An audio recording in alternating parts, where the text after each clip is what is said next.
purpose of this space is to create a very safe environment for people to share a moment of their lives.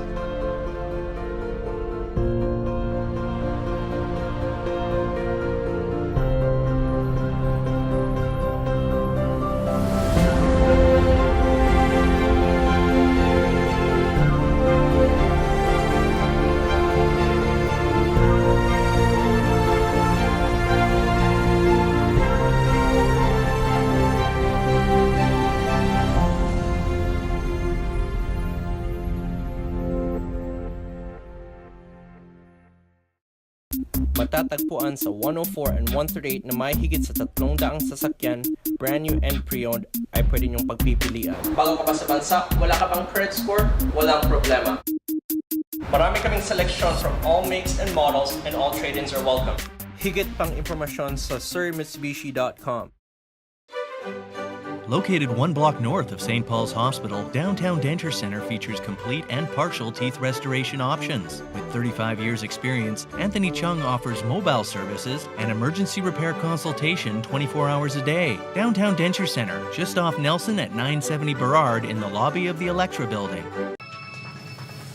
Foodie World has 75,000 square feet of imported and domestic products, with a large selection dedicated to our Filipino kababayans. With an in-house butcher, variety of seafood, and produce from around the globe. Open every day until midnight. Foodie World, one block east of number 3 Road off Sea Island Way in Richmond.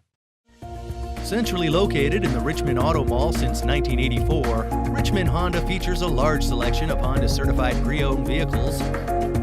Inside the showroom, Honda's newest models are displayed for viewing, and the dealership is staffed 7 days a week for financial consultation.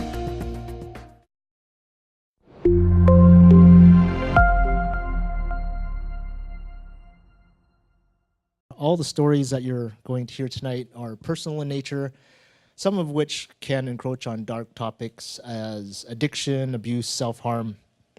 And you may get triggered by them. And if you do, there's a beautiful lounge to the back of XY that you can go down, chill out, get your composure. When you're ready, you can come and join us. Welcome to my story. My name is Winston Young, and I'll be your host for tonight. That's my favorite part of the whole show right there. I appreciate the fact that you've given up a beautiful day outside to come inside an air-conditioned room to have some beverages and listen to me rant on for the next 90 minutes. To recap what we announced in the last show, our goal here is to get 10,000 stories from 10,000 people to impact 10,000 youth. Now, we can't do that ourselves, and we definitely need your help in sharing your stories up here, finding people to share the stories, or going and coming to us if you don't know how to share your story. And we're running workshops starting in August to help you understand who you are, why you are, and get your stories and help you polish them, and then either bring it to the stage or bring it to a page, because we would love to have you be able to take it out of you and look at it and say, this is part of me, and I let it go. Because a lot of our stories that we carry around with us are negative and dark in nature, and we hold on to them. I've held on to them. And we make these stories part of us. But in reality, we give it way too much power. And when you are able to look at it and say, you know what, this is no longer part of me, and you let it go, you create space for something completely new. And I would really look forward to actually doing that with you. So going back to June 18th, when I made that declaration for our team, I was on this massive, massive wave of flow. I thought it was unstoppable. And then June 19th happened. Then June 20th happened. Shook some hands with people. We're going to create a workshop to work with introverts to teach storytelling, to empower them. What could go wrong? Well, 72 hours, I basically ran into a wall. And I couldn't figure out what was going on. Days passed, weeks passed. I thought I figured it out. 1 week, 2 weeks, 3 weeks, 4 weeks. And I couldn't figure it out. Like, I was just completely stalled. One of the things that happened was we lost our Instagram page. And to me, that was like, oh my God, I lost the hash, like at My Story Mondays. We can never replace that. I want it back. I want it back. I spent hours upon hours researching, trying to figure out how to get that back. And it just became an obsession on mine. I couldn't let it go. And only 72 hours ago did I speak to someone that is a kindred spirit that enlightened me. And she goes, Winston, why are you holding on so desperately to the past? What is it about that you can't let go of? I'm going, that is the perfect username. And it's the perfect username. So she goes, so you are attached to a username. And then I realized at how stupid that sounded. It's like, I have attached so much emotion to a bunch of characters on a screen. And then when I saw that, I'm like, okay, this is really stupid. I couldn't let go of the fact that I didn't want to put a space between My Story and Mondays. That was it. That's all I had to do, and you can see it on our screen. And when I let go of that, she showed me a blind spot. For the whole month, I realized I had all these clues letting go of the past, which I couldn't let go of. Let it go and make something new. Let it go and make something new. And I wouldn't let it go. What happened the night before the phone call? I went on a run, I posted up, and then all the units on my little app reverted to Imperial. I'm like, no one understands miles in Canada, so I want to convert it back. And it wouldn't convert back, it wouldn't save, and I was just so frustrated, I spent 90 minutes trying to figure out how to fix this. And then I looked at it and I go, why do I have to do this? Why don't I just upgrade the software on my phone, which is 2.5 versions behind? Why can't I let this go? And then I realized I don't want to let go of all these little apps that I've used for so long. And then it was comfort. Dig a little deeper. It was attachment.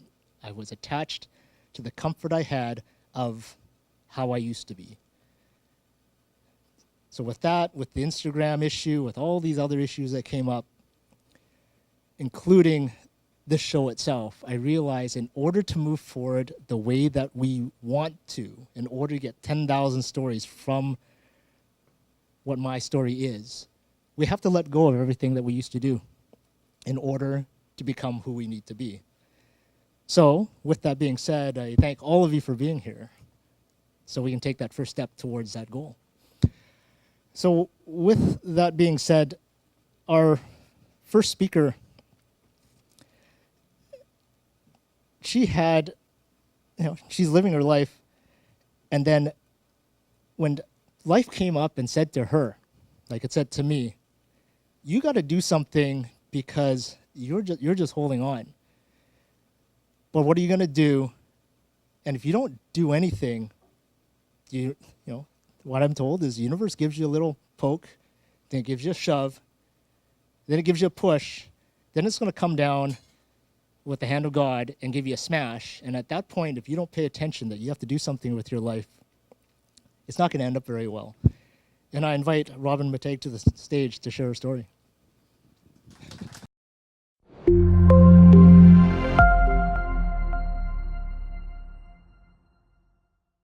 Cowley and Company, car accident lawyers representing personal injury and disability victims in the Lower Mainland. A former chiropractor, Lee Cowley has more than 20 years' experience as an attorney in BC. Locations include Abbotsford and Burnaby, with a head office in Surrey, on 104 Avenue at 138th Street.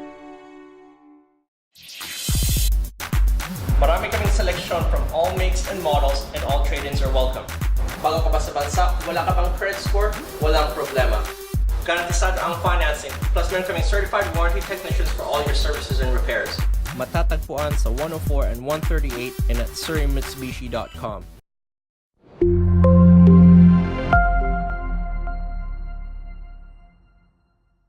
All the stories that you're going to hear tonight are personal in nature, some of which can encroach on dark topics as addiction, abuse, self-harm, and you may get triggered by them. And if you do, there's a beautiful lounge to the back of XY that you can go down, chill out, get your composure. When you're ready, you can come and join us.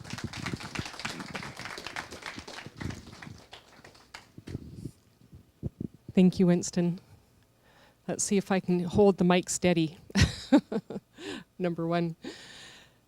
So, have you ever sat in your doctor's office on a Friday afternoon wondering what was so urgent that it couldn't wait until Monday? Well, that was me shortly after my 44th birthday, wondering what was so important it couldn't wait. And all the thoughts were, it can't be good news if it's that important. And then sitting across from my doctor, her giving me the news, and going to that place of shock and confusion. You know, I was the healthy one. I exercised, I ate well, I worked, I did the strata council, I did union work. So there wasn't a lot of me in any of that time. I was always the doing. So for about 6 months before that, I was getting messages that something big in my life was going to change. And I found out later I have a gifting called clairaudience, where I get messages, words, tones that aren't spoken. And I'd had kind of messages like that from childhood, but I never really paid much attention to them. When I was about 7, my mom was in hospital for about a year, and we were separated. I lived with my cousins. And I was going to school in the morning, and I was insistent that we had to do the art project in the morning. And my teacher just said, no, we're doing it in the afternoon. And I wasn't the kind of kid to talk back to my teacher. I go home at lunch, and my mom is there. We're ready to leave. So off we go. So over the 6 months, things would happen, and the message back would be, no, it's not big enough. Until finally sitting across from my doctor and her telling me I have breast cancer. And then the message was, yep, this is it. Now what? So life became total confusion and chaos. There were all these decisions to make. What type of surgery? Margins weren't clear. More surgery, radiation, tamoxifen. And I couldn't handle it. I didn't know what to do. So I ended up sitting on my sofa for about 6 months. Light was streaming in, and I just sat there in quiet. No sound, no music, no TV, nothing. And I finally had to be honest with myself and ask myself, what do you want to do with your life? How did you get here? What's happening? And do you want to continue on this trajectory? So I finally had to get the courage to be honest with myself and go within. And I touched into that little one within that was so sad and had been the good girl to be able to cope with life, and stuffed all those feelings down. All the trauma, all the sadness, all the anger, whatever it was, wasn't able to be expressed. So I wasn't brought up to be successful. I lived in a house with an alcoholic, rageaholic father, a mother who was mentally ill and suicidal. I was sexually abused. We moved all the time. As you can well guess, there wasn't a lot of stability in that. So all of that had been stuffed down, and now was the time to take the courage and actually begin to feel those feelings. So I continued to do that and carried on, and I'm moving towards going back to work. And I really didn't know how to integrate this experience into my life. And I came across a book that was really helpful, and it was called Dancing in Limbo. And what it talked about is that process after treatment. And then there's this transition and integration of the knowledge and coming into your new normal. Now for everyone else, they've been carrying on and they expect you to come back as to how you were. But that's not for the person who's been through that life-changing experience. So I was looking for that new normal. And during that time, I was going to all these relaxation groups because I didn't know how to relax. I'd been a type A personality, and to tell me that I was going to sit and do nothing, that wasn't me. And I was told about a retreat through the Callanish Society, and I put my name in. There was a last-minute cancellation, and I was on the ferry and off to Cortes Island. And I spent an amazing week. We ended up being a group of all women, and some women were close to death. So we just bared our souls and talked about anything and everything. We didn't have to worry about anyone, hurting their feelings or tampering down what we wanted to talk about. And my big aha moment came when I had the one-on-one session with the counselor. And we talked about what cancer meant for me. And it wasn't about loss. I'd had a lot of that already in my life. That was a lesson I'd already learned. For me, it was about reconnecting to my spirit. I'd spent my life kind of going towards it and then away from it. And every time I kind of touched towards that spirit part of myself, I became afraid. I didn't really feel worthy. It's like, who, me? And this was finally that opportunity to really open myself up and really feel the love that was there for me, from my spirit self and from Source. And with that newfound knowledge and perspective, I came home, and again, heading back to work. And I came back into the workplace after spending all this time alone and in quiet, and was around all these stressed out people. And it's like, how can I be around these people? I didn't think I could manage it at all. And serendipity again, I go to a wine, cheese, and tarot card reading party. And I meet a woman who said, oh, I took this course and you get grounding and shielding. Jump in again. The following Tuesday I was in class. And within a week, I already felt better. I wasn't taking on other people's feelings. I was able to stand my ground and really not get that buffeting from people that I used to feel, from being sensitive and not knowing how to do that. And so I loved the course so much, I ended up teaching it. And now I teach it to adults and children, and just love to see them connect to their spirit. So I go back to work, and I'd been doing union work, and we hadn't had a female president in the union yet, and a lot of people wanted me to run. So I'm having lunch with a colleague, and she says to me, are you going to run for president? And out of my mouth came, no, I'm going to be a healer. And I felt myself looking around the room as to who said that. It didn't feel like it came from me. It didn't feel embodied in me whatsoever. And so she actually went off and did become union president, and did that for many years. And me, I took off doing my own thing. And I'd already had that background of the psychology and the counseling and conflict resolution and all of that stuff, but I didn't know how to incorporate the spiritual part, which was the training in power, and then learned other modalities to really help bring our feelings forward and integrate all of those parts of ourselves. Because those are just little pieces. We need the whole thing to really be whole. So I believe that spirit speaks to us all of the time. And it's whether or not we're listening and taking action. And if we don't listen, then that becomes louder and louder until it's actually hitting us on our physicality. And then we have that choice. Do we want to live or die? And some people do choose to die. They would rather not be honest with themselves and their loved ones and change their lives. And we know instances of that in most of our lives. So we can have the choice. And I could have continued on that road back at work, doing the other things that really weren't my calling. And I could have continued to have car accidents and find ways to meet those unneed mets of nurturing that I wasn't able to express. Instead, I took that spirit route where I could bring those unconscious hurts and wrongs forward so I could actually learn how to nurture myself and take care of myself and do it from a conscious place. If you're familiar with Louise Hay, she talks about how emotions get trapped in our body and they come out in certain ways.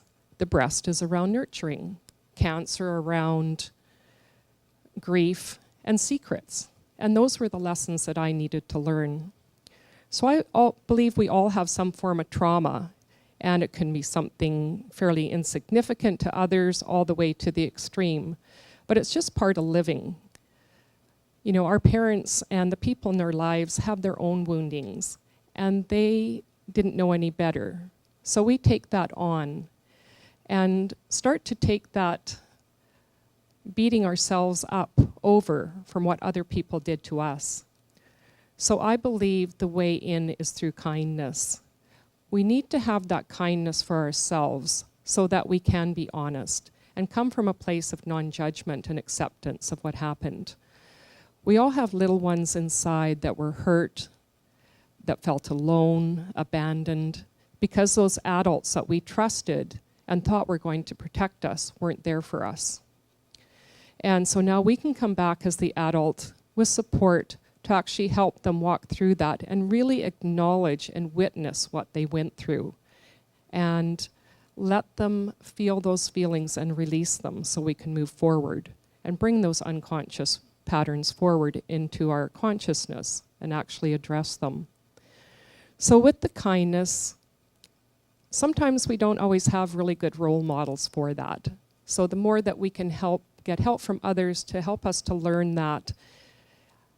I go with kindness because even though compassion is what a lot of people talk about, I find that compassion is really difficult for a lot of people to really understand, and especially to have for themselves.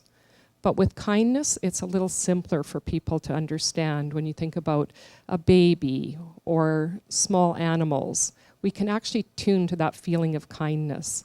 And once we have that kindness for ourselves, then we can have that kindness for others.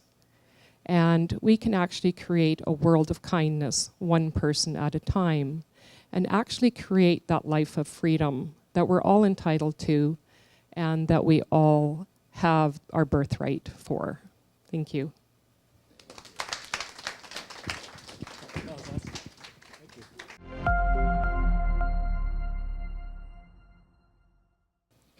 So May 3rd, 2013 happened, and I had to choose, and I chose to change.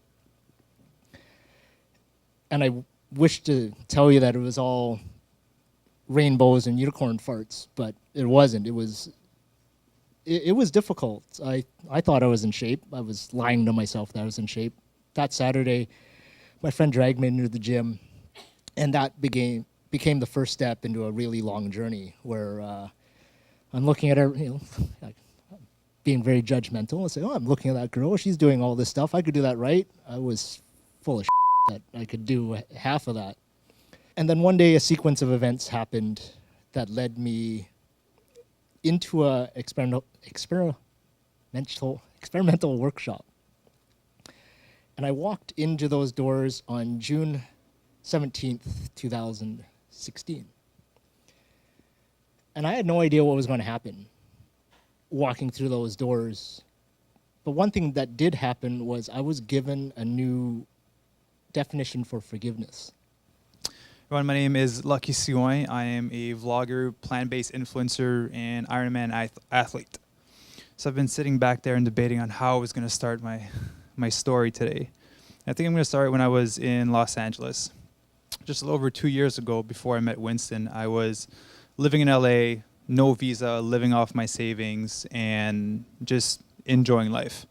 And eventually I did a previous workshop with the same mentor that did the workshop for me and Winston 2 years ago, and just completely changed my life. I opened up about things that I've been hiding for years. The fact that I think 3 years before that, I wanted to take my life away because I went out of alignment and I just couldn't deal with it. And after opening up about that story to all my brothers that were in the room, I decided that it was time for me to build an empire. It was time for me to build something where I could impact other people.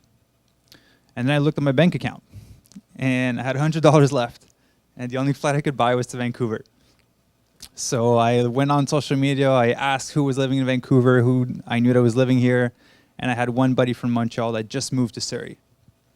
So I told him, like, hey, man, I'm coming to your place. And yep, that's pretty much it. So I booked my flight, landed in Vancouver, got to his place, and he had nothing. He was as broke as I was. That $100 for that flight was all I had left. So he had a couch, no blanket, no pillow. And I think for the first 2 weeks, I slept on my backpack with my hoodie on me just to, properly fall asleep. And then I went on Craigslist trying to find jobs, trying to make some money so I could buy, first of all, food and a blanket and a pillow. And after 3 weeks, I got my pillow and my blanket, which I still have because it's an amazing memory. And I started working my way up. I got a job downtown. So I was taking the train, which I don't know if it's okay to say that, but I was jumping the gates for the SkyTrain or walking really close to people because I didn't have no money for the SkyTrain. I started working down there, made a friend, and just made more connections and eventually started sleeping on different couches.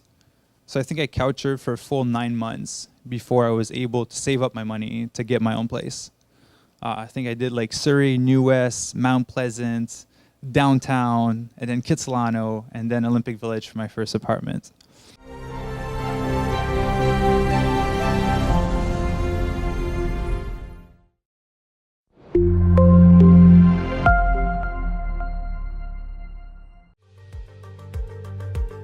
Models are on display at Freeway Mazda. New Mazda sedans, crossovers, and SUVs surround the facility, and fully loaded versions occupy the floor of the showroom. At Freeway Mazda, 154th Street and 104 Avenue in Surrey. Foodie World presents Philippine Street, featuring a large selection of Filipino foods, from imported non-perishable products to both packaged seafood and locally caught and very much alive. Foodie World is 75,000 square feet of worldly groceries situated in North Richmond.